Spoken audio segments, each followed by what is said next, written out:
Today I'm going to talk about our work on developing AI techniques for 3D content creation, which is mainly the work done in my NVIDIA lab that I run here in Toronto. So just wanted to start with a brief introduction of all the amazing people that actually have contributed to the work you're going to see today. I have about 16 team members now, have recently grown. All right, so both AI and computer graphics have come a long way, and they have, I think, benefited from each other. Actually, they have been helping each other actually, revolutionize its own fields. And I just wanted to start with a video of Omniverse, which is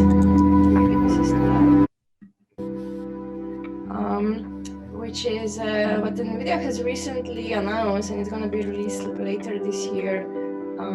And it's basically showing rendering at real time. So what you're seeing right now, it's being rendered in real time.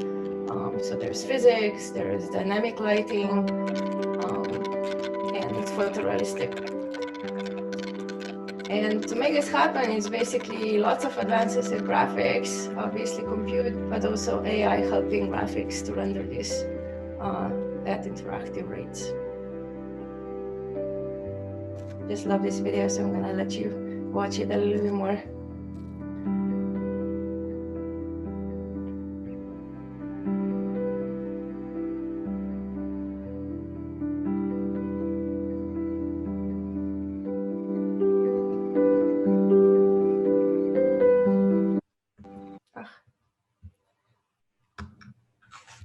Great. All these breaks here. All right, so I am interested in 3D content creation tool, right? So for graphics, we need content, and 3D content is so important in so many different fields. Architecture, you need it for designing your interior spaces, offices, apartments, whatever.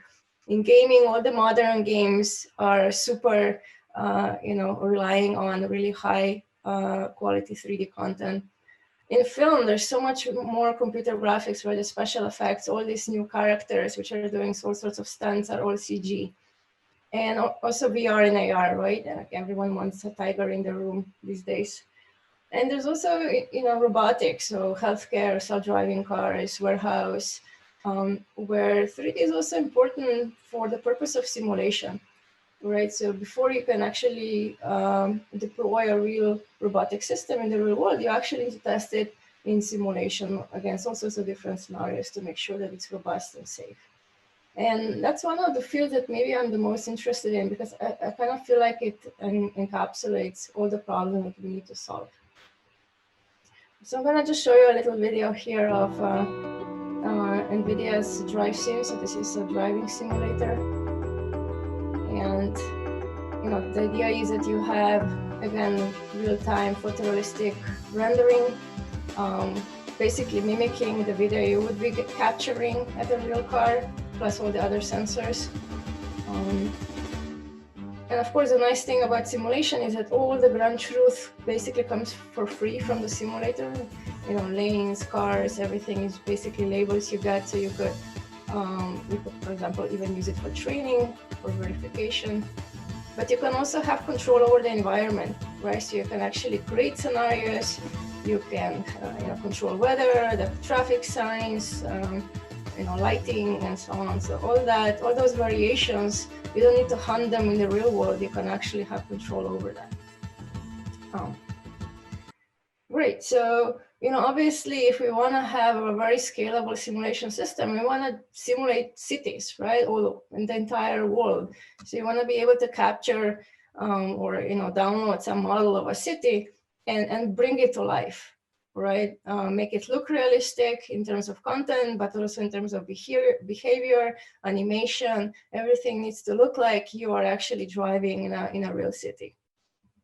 It turns out that that's a really manual process right now. So I'm pretty sure everyone knows the Grand Theft Auto game. So that game, going just from GTA 4 to 5 took 3 years with 1,000 people working on it, basically trying to replicate LA in exactly what I said. So going around, taking lots of photos and video footage, and then basically artists trying to recreate the city, right? So that was a huge amount of effort, right? And the question is, how can we help? I think the only way to really make this scalable is to introduce learning in the loop.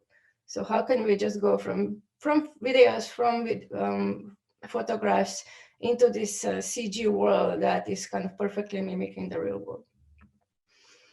So this is kind of my view on it, and I purposely am not making my talk technical today. I just want to give an overview of the kind of topics that I think we need to solve, and I would love to get your opinion of what you think I'm kind of still missing in this. I'm a problem solver, so I really want to kind of lay out all the research that we need to solve this problem really well. So in my mind, what we need to do is somehow learn how to synthesize worlds, scenes, so how to populate scenes with objects correctly, with both frequent objects as well as long tail objects.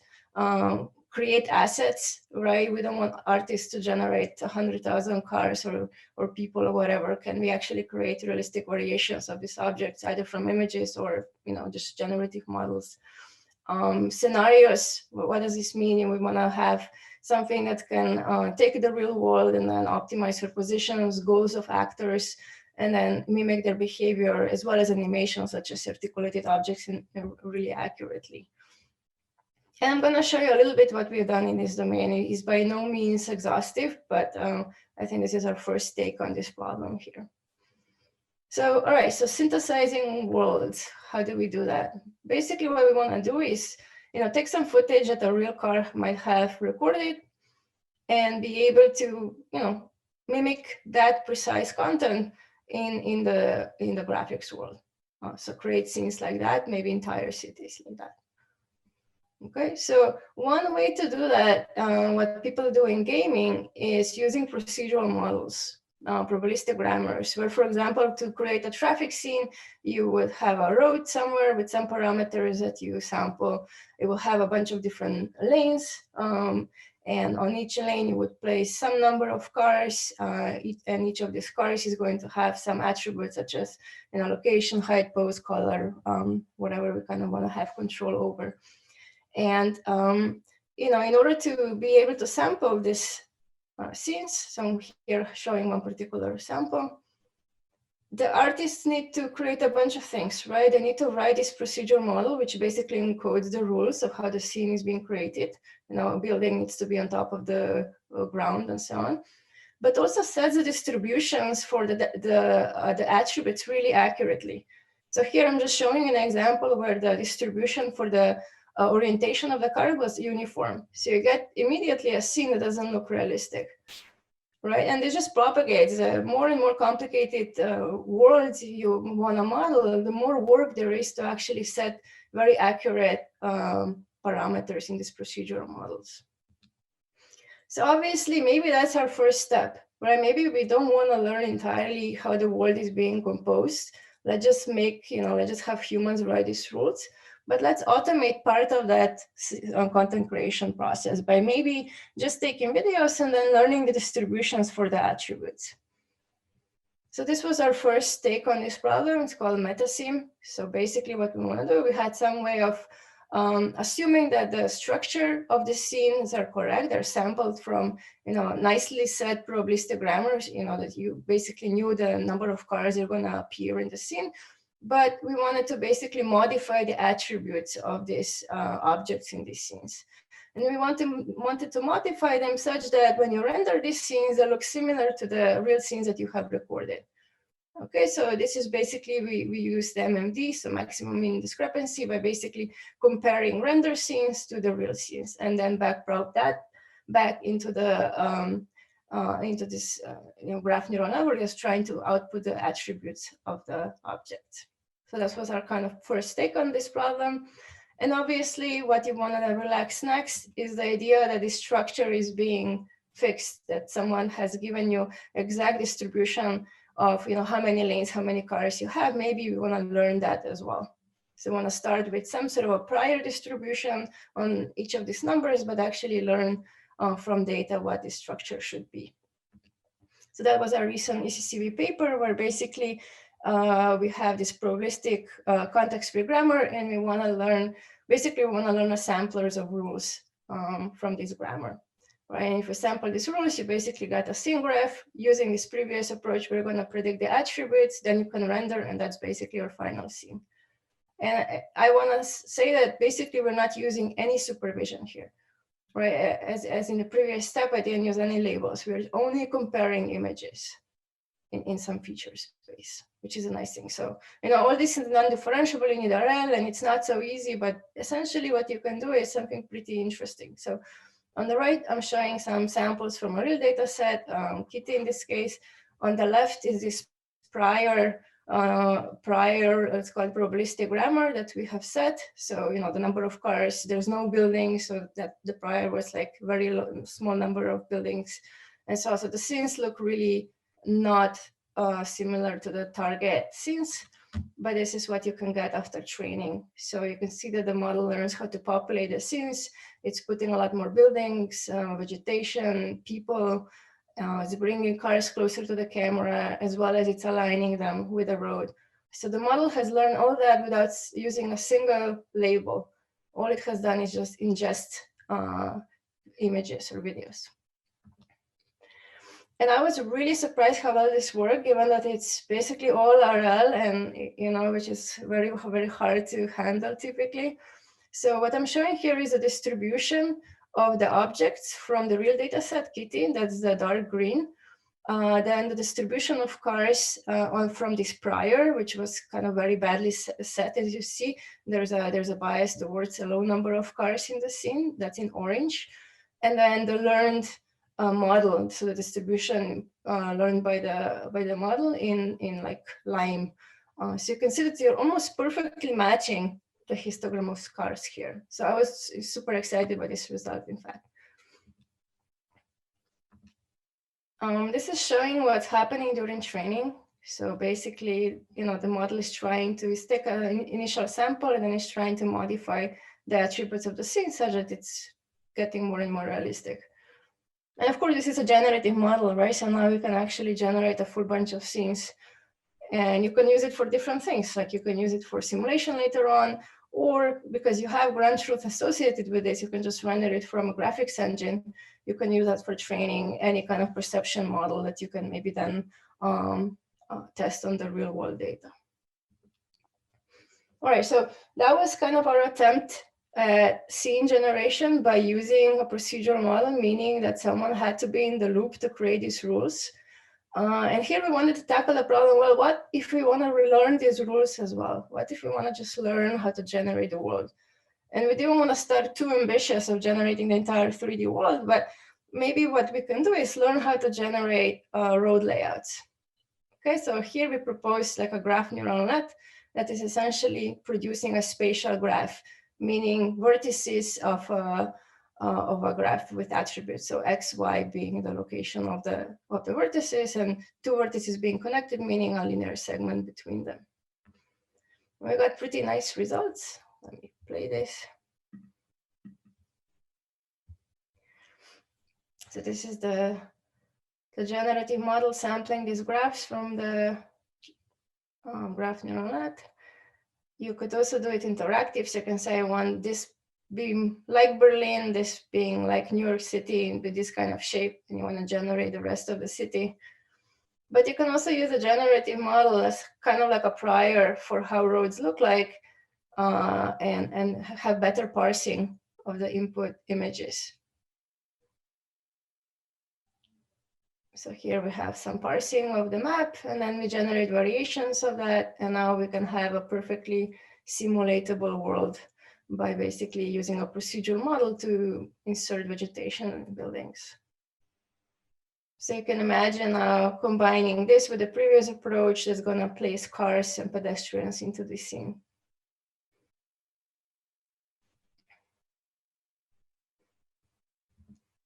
Cool. All right, so what are we still missing? We're missing objects, we're missing assets. So that still needs to be created by artists, and that's actually, it takes a lot of time. So the question is, how can we assist them? How can we do something, something good here? And my goal is there's so many photographs from the web, and it's so annoying to have a calibrated camera going around taking pictures of one particular object, and have a multi-view representation of each object. I think that's much less scalable than just people taking photographs as they're going around the world. So the ultimate goal would be, we just want to download a full bunch of photos of cars or whatever object we're interested in from the web, and be able to synthesize or predict 3D models out of this data.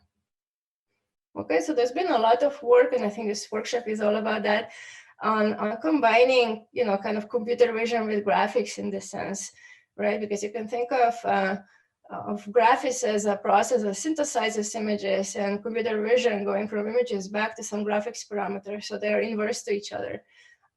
So basically, the idea that we had, and basically what the community is trying to do, is have an input image and then some network. Let's call it an inverse graphics network, because it's trying to predict, graphics parameters such as mesh, lighting, texture, maybe material. And then you want to take all these parameters and render them through some graphics renderer such that you get back the image. And now we can actually impose the loss only on the image. We don't need any supervision in between for the 3D attributes, right? And there's obviously lots of bells and whistles here. You need additional losses, such as maybe multiple views of this particular car, maybe mask, and so on, to make this really work in practice. And if this graphics render is differentiable, then we can train this entire system end to end. Right, and that's basically what a lot of work has been about. How can we make this graphics renderer differentiable, and have more and more complicated renderers?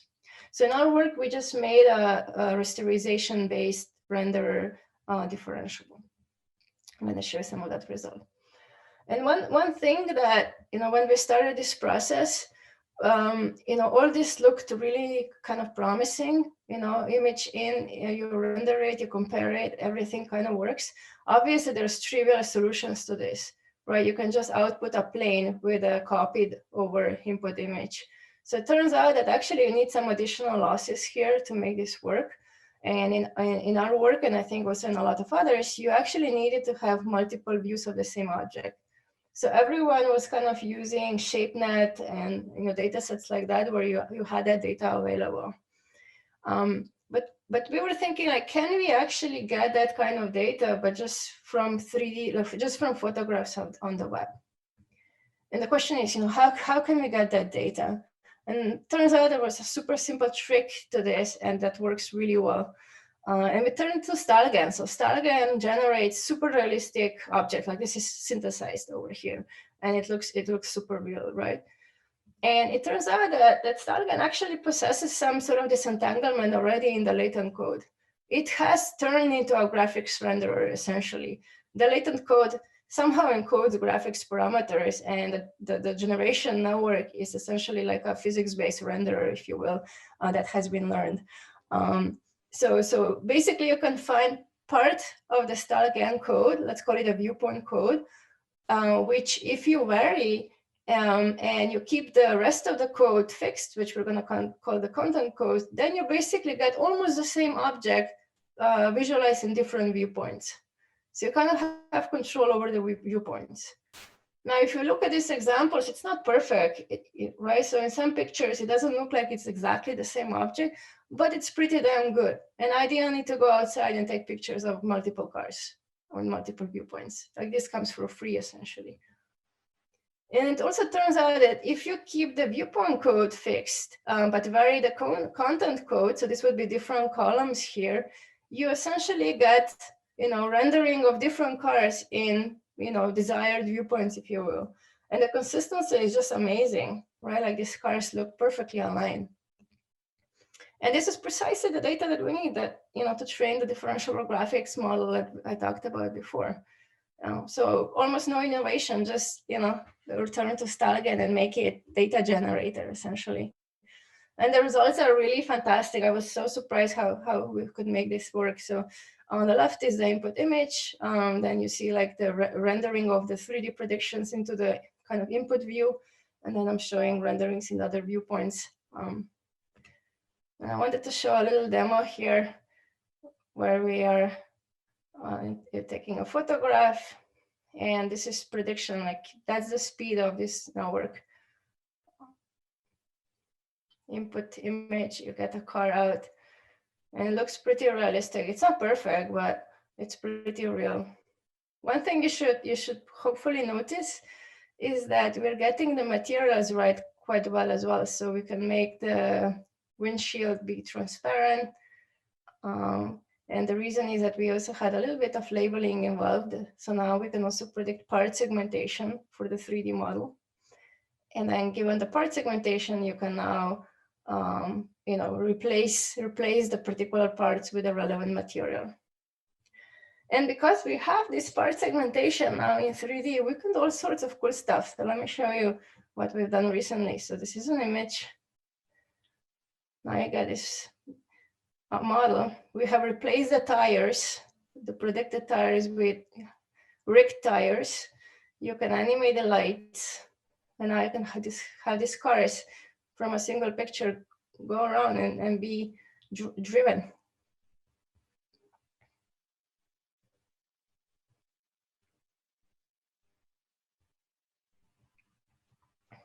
And they have physics and everything.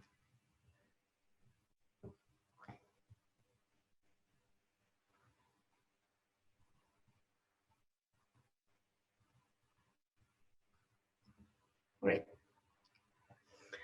All right, so one more thing that we haven't released yet, so I'm just gonna show results, but we're planning to release the paper later this month, is on neural implicit representation. So I was staying away from neural implicit representation just because they didn't seem so practical at the time, right? So my goal would be, can we ingest the entire city or entire 3D content into a neural network, have maximum compression, and then just render the world from the neural net as you go very quickly. That didn't seem possible with this current approaches of deep SDF and so on, where you have this neural network that takes an XYZ, queries it, and predicts an SDF, right? And then you need to do basically a lot of queries and along the same rate to actually find to the surface, and a lot of different ways, right, to be able to render this object. So it was pretty slow in terms of the dream that I kind of have here.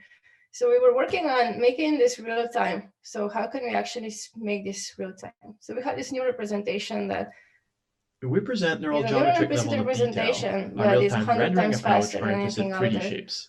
Here we show qualitative examples of our representation in blue. We then compare against several different baselines in orange.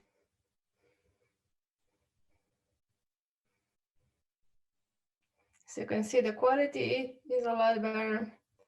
We also note that our representation is able to generate these frames much faster than the baselines. Some of the baselines are over 100 times slower in terms of rendering speed. Basically, render the shape real time. Here we show additional examples. We additionally show the level of detail transition for our representation. And the trick is to have this kind of neural level of detail representation. When I represent the object, we now show our representation fixed at the highest LOD, zooming in and out in based orange. On the distance from the camera. We then enable the LOD to transition by depth. Notice that the difference between the transition in LODs in blue and the highest LOD in orange are barely noticeable. Here we show a real-time render demo of our representation, rendered at 720p. The FPS of the render is shown on the menu bar. This is high resolution. We notice the render speeds up significantly at higher distances. As you go further away, frame rate goes a lot higher. We also show a visualization which is of the basically sparse what you want, voxels right? that So in define the gaming, shape. simulation, whatever, Switching between LODs, you need to be the able to voxels render become real coarser. time and take advantage of the fact that certain things are far away, so you don't need super high Finally, decoding. we show the transition between raw LOD representations. Thank you for watching. And I'm sure we can make this 10x faster as well, so we're working on that. All right, so that was kind of static objects, and obviously for simulation, we also need to model dynamics and behavior and so on. So there's been a lot of work recently, as I've seen, on differentiable physics. Oops, somehow the video doesn't play. Where basically, physics is governed by some differential equation. You can possibly backprop through that and learn physics parameters from observations. And at NVIDIA, some group has been working on creating this library for differentiable physics that's gonna come, in the coming months. And like before, we had this pipeline of image to 3D geometry representations so that you can render and get out the image. You can imagine a simple extension of that idea, but taking a video and predicting not just geometry, but also physics parameters such as mass, friction, elasticity, forces, and so on. And if you now have differentiable renderer and differentiable physics, it basically tells you how the simulation evolves through time. You can use the video to supervise this network, essentially. And this work has been done by Krishna, who is one of the organizers. So if you guys want any details, he's going to tell you all about that. I'm just going to show you some very toy results that we're getting right now. So on the left, you can have as input either a point cloud or a video, and the output, let me show it again.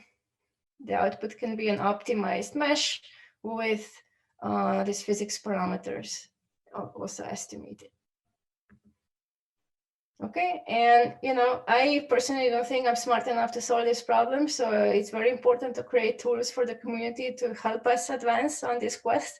So we have released this Kowloon library, which is basically trying to provide all this tooling or utilization code to utility code to create these different networks, different 3D representations. This project has started when Krishna was my intern, and now we have significantly put more engineering effort into it, and we have just released yesterday a new version of Kowloon, which is much more optimized. Everything is much more optimized, much more cleanly written, and much more sustainable. And it also comes with really nice visualization using Omniverse, which is one of the first slides I was showing. So let me play that. 3D deep learning is an exciting new frontier, but it hasn't been easy adapting neural networks to this domain. Kowloon is a suite of tools for 3D deep learning, including a PyTorch library and an Omniverse application. Kowloon's GPU-optimized operations and interactive capabilities bring much-needed tools to help accelerate research in this field. For example, you can visualize your model's predictions as it's training.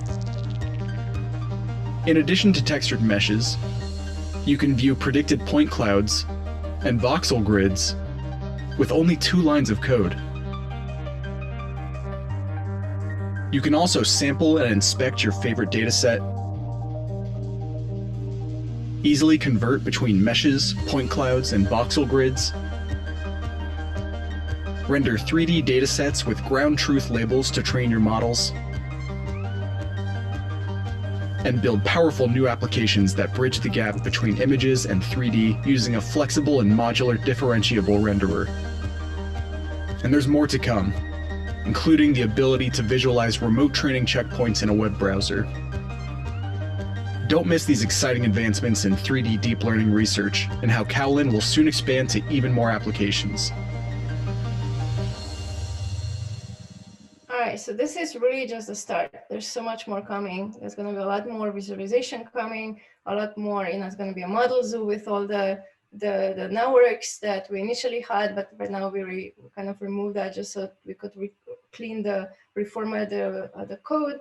And differential physics is coming as the next bigger release into this. So you could be able to do both differential rendering and physics at the same time, the same library. I don't know whether I have time, but I only wanted to conclude with one completely different idea, which is, forget about all the graphics. Can we just achieve neural simulation? Meaning, can we observe pixels and learn how to synthesize pixels by basically looking at these, active robotic systems in the world? And we call that game GAN. So the idea is that, in computer games, you have a user that's basically controlling a game, and then a game engine that's basically rendering the pixels in response to a user action, right? So the idea would be, can we replace the game engine with a neural network by never having access to the game engine, but just giving it frames and user actions? So can we learn a neural simulator that's in the end going to be able to take a new user action and paint a new frame without ever needing access to the game engine. This was a game gun trying to replicate Pac-Man. It's not super high res, but it's kind of amazing that this model has learned. So basically learns that there's always different characters. If Pac-Man goes around and eats the food needs to disappear. Ghosts can do when you can eat them. And die, so they have done a really great job to recover. And of course, it's not so exciting to take an existing game where the game engine is kind of known, like in Pac-Man, and try to replicate it. Obviously, the final goal is to treat the entire world as a game engine, which we don't have access to, right? So the question is, can we actually recover the world game engine, the world model? So we're working towards, having extending game GAN to model more complicated games, like 3D games in this case. We're taking Carla, and we also have results now on real driving scenes. Again, the left side is a user that's taking an action, and the frame is synthesized by a neural network. And in my opinion, it's quite amazing what it has learned. It's not perfectly consistent, but it's kind of learning that cars are moving in this world. The buildings are kind of consistent. The behavior is pretty consistent. And again, this is just our second step in this direction. Much more is going to come. So I'm going to conclude with this. My goal is to really develop this AI tools for 3D content creation with AI, particularly kind of tailored for simulation, robotic simulation. Interactive tools for artists, I think, are necessary because we don't want to replace them. We want to assist them. And there's so many challenging problems and exciting problems to be solved. And I really hope that my talk has kind of inspired you to help us in this domain. And that's all from me. Thanks so much, Sanja, for the amazing talk. There's really all the themes of the workshop covered in there. So yeah, there's like a few questions coming up. I think the first question is, are temporal dynamics used for scene generation? I guess you partly answered it, but this was being asked when you talked about MetaSim, I guess. At the time it was not, it was just static scenes. There was many unsatisfying things in that project because it just synthesizes what you can see. Obviously you want to generate an entire city, so stitch those scenes together, and there was no dynamics, so it was just static scenes. Now we're looking into dynamics with, with Krishna, basically how can you learn these dynamics from videos. But I believe it's always, time to go step by step. So definitely that's coming as a next step. That's great. So anyone on Zoom, we have time for one more question before we cut to the next event. Yeah, sorry, it took too much time. Feel free to unmute yourself and ask a question.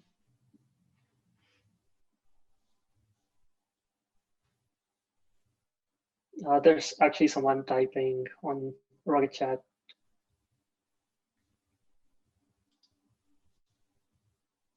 So yeah, maybe one personal question that I have is, where do you see this going next? What do you think are the big challenges that need to be solved? I guess you did your summary slide, but I didn't give you the time. Yeah, I mean, one thing for me is I want to start putting this research together. Now there's been, you've seen different topics being handled separately. I think for some things it's almost time to kind of stitch them together into a bigger capability, let's call them. But I think, learning and modeling behavior and, long tail scenes, I think I don't have a good answer for that. And for something like a self-driving scenario, generating very complicated, long tail examples is super important, right? And right now, our current methods are only gonna focus around the mode, things that are more common rather than difficult. So I really think that's probably the next kind of step. And even for the asset, right, image to 3D, if you give it a Batman car, it's gonna output a Volvo. So it's not able to generalize to weird shapes it has not seen yet. So I think that's kind of really the next step. That's a great point. Yeah, Thanks so much, Sanja, for your talk. Like, thank you for if inviting there's me. more questions in the Rocket chat, feel free to like just take the questions there and like reply to them at your convenience. And yeah, hoping to see you soon for the panel discussion. Thank you.